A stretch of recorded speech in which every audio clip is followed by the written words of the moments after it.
Hey, it's J-Ro here with a Friday edition of my Lolo vlog, and it looks like it's gonna rain today in LA.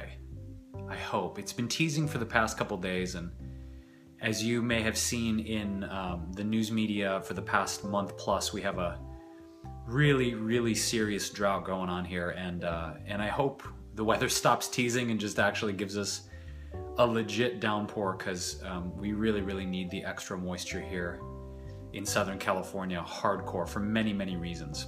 But that's not the subject of today's Lolo. I'm up here in my office taking a break from the last week of edits for my book manuscript, and I really wanted to talk to you about a subject that's been on my mind really predominantly for the past 2 weeks. And I've been having a lot of conversations with friends and family about this subject. So I want to talk about death. Yep. Yes, the subject that most of us don't think enough about, try to avoid. I guess most of us don't really think about it until we take out a term life insurance policy, or we're on our deathbed ourselves, or something tragic happens to somebody we care about. But it's really interesting. The last 2 weeks I've been meditating a lot, every single day, actually multiple times a day, on death, specifically my own death, and what is death exactly? What does it mean to me? And this all came about in a very unexpected way, honestly. I 2 weeks ago went and saw Furious 7, Fast and the Furious 7, and was a fan of the franchise, you know, when it came out in 2001, and didn't really keep up so well, but was really affected by this movie in an interesting way. I didn't expect for a action slash car movie to hit me in such a way, but it was really reflecting on Paul Walker and his death in late 2013 in a car crash. And they, in this movie, paid such a beautiful tribute to his life and his role and his essence in this character that he had been in for this whole series of movies. And in particularly, the ending was very poignant and filled with a lot of heart and soul and love. And I found myself crying at the end of this movie. And not only crying at the end of this movie, but for the past 2 weeks been meditating on the fact that, well, I've been assuming that I'm going to live a long time. If you're familiar with my work, it's a lot of it is based in the principles that, you know, eating really healthy, really organic, plant-based superfoods are going to hopefully help us live a really long, vital, joyful, and satisfied life. And certainly that's still my aim. I'm not living my life as if I'm going to check out next week, but the reality is that I've been assuming, and I've been living my life in a way that, hey, I'll be around another 60 years, maybe 65 years, really healthy at age 37, really vital, strong, don't get sick. I mean, I just feel really good. And it's just simply a illogical assumption, because if there's anything that I continue to learn about the nature of this life, this reality that we're all in, is that the only thing we can count on is change and impermanence. That we have absolutely no idea how long we're going to live. We have no idea what's even going to happen 10 minutes from now. I literally am improvising this whole vlog. I have no idea what I'm going to say to you 20 seconds from now. I have no idea what's going to happen to me when I walk out the door later and go shopping for coconut milk. I mean, not to sound macabre, but, you know, I could get hit by a car. I could get shot. I could have a meteor land on me. You know what I'm saying? There's no guarantees in this life. If there's one thing that is a guarantee, is that there are no guarantees. Nothing is a sure bet. So even if we are living in a way that is super healthy and loving and joyful and connected to our soul's purpose and all of these things, we just don't know how long we have here. We have no idea. And this is this meditation on death for the past 2 weeks and impermanence and change has really sparked something profound in me. It sparked something profound in the sense that I realized that I haven't been living fully. I don't even have a bucket list, right? I have a manifestation board, as you guys can see in the background, of every year I refresh this board with new things I want to manifest in my life, projects, people, career opportunities, material things, ways that I want to contribute and give to the world, the life I want to create, the life that I am intending to continue to manifest and co-create with the universe, right? That's what all that's about. That's a whole nother vlog, but I've been living in a limited capacity because I know in my heart there are things that I want to do creatively, there are things I want to express and things I want to give to this world before I'm not in this physical form that is called Jason Wrobel anymore. And, you know, as much as I love food and nutrition and wellness entertainment that I've been doing professionally, which will be 10 years this winter, I've been holding myself back.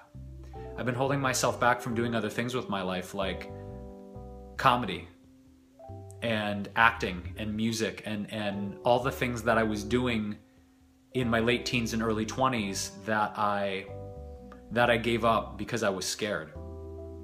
Because I moved out to Los Angeles 10 years ago in September of 2005 and started to audition and meet managers and agents and producers and go out and do that and wasn't making any money. And a lot of people don't know this, you know. I freaked out and I lost faith. I lost faith in my talent. I lost faith in my vision. I lost faith in what I truly wanted and turned to something else I was good at. And so food and being a chef and a wellness entertainer became my plan B. And truthfully, I fused a lot of wonderful things that way. You know, being able to act on my TV show and write a book and still be very present and share my gift in the media in many ways. But it hasn't been full on. I've been holding back. I've been holding back from myself. I've been holding back from you. I've been holding back from my loved ones. And it's sad. It's sad because I could be doing so much more and could have been doing so much more. You know, and the thing that I'm most afraid of is being on my deathbed, whenever that's going to be. If I get that luxury, I may not even get that luxury. We're not guaranteed that either. And reflecting back on my life and knowing I didn't give my all. Knowing that I didn't truly give all my gifts and live with my heart fully open and be fearless and be taking the risks I knew I needed to take and be vulnerable and strong and just go for it. Just listen to my heart and go for it. That's my biggest fear. I saw a video, I'll put a link in the description field below, of this woman, Alice Barker, viral video now, came out a couple days ago. She was a dancer in the Harlem Renaissance in New York back in the 30s, right? She was like a jazz dancer and stunningly beautiful.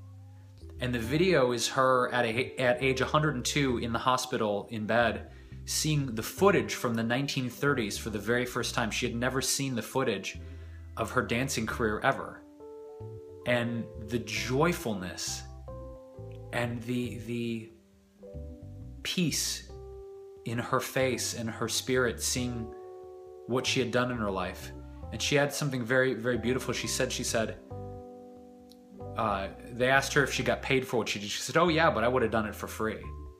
You know, really that's it. It's like, we hold our value, and of course we make a good living giving our love and doing what we're supposed to do here on this planet, whatever that is. But I think in essence, we all start from the bottom.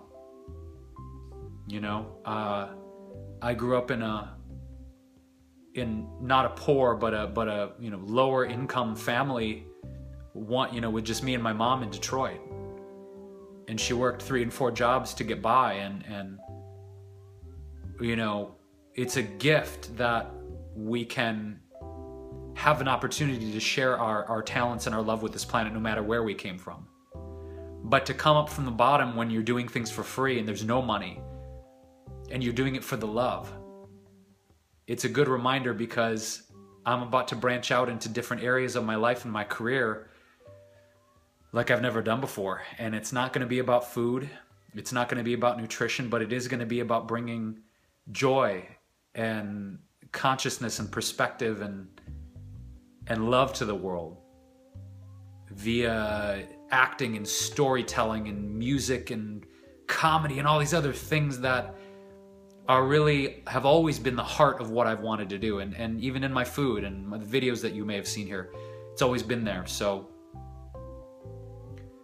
I guess my question to you is, if you like this video, please give it a thumbs up, but I would love to continue the dialogue. And if you leave me a comment below and let me know, what's your perspective on death? What is your perspective on your life? Are you living fully? Are there things you are holding yourself back from? And if you are, why? What is the fear? Is it the fear of rejection? Is it the fear of being told no? Is it the fear of failure? Because I understand those things all so well. It's funny, people have this perception when you start to achieve a certain level of success in life that fear or hesitance or self-doubt magically evaporate, but it's not true. You're still faced with these challenges of how can you express yourself from your heart? How can you live courageously and give and be vulnerable and be raw and try to be fearless in the face of great fear? That's the hero's journey, right? Is that journey of self-discovery and having the courage to really truly be ourselves. So I'm encouraging you to think about your own death. Think about your mortality, because we act like it's this far off thing, but as Paul Walker in his beautiful, beautiful life is not only an actor, but a humanitarian and such a generous human being. And his life was taken at age 40, in the midst of a beautiful life and beautiful career. And his legacy lives on, with this wonderful series that's continuing now without him. They're making an 8th movie. But the lesson's not lost, The lesson is we have to live for now. We have to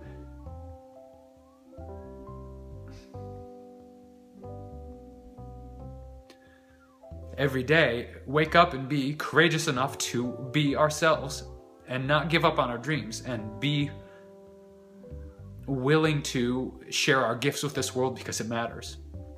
It matters. You matter. What you have to share. And if you haven't discovered it yet, you have to be relentless in discovering it and letting your intuition guide you to it. Because we're all here to give something. We're all here to give a gift and raise each other up. Right, sweetheart? And I'm encouraging you to just think about your life and really, really write down and get clear about what it is you want to accomplish while you're here, because life is a gift, and it's something we need to take seriously and have fun at the same time. It's that balance of taking it seriously and having fun at the same time, So this is J-Ro. I'm signing off from my Lolo here on a Friday. I don't know what I'm gonna do. Snuggle with this kitty. Come here, sweetie. Come here. I'm gonna snuggle with this kitty and pick up some of her wisdom, because all we have is this moment, truly.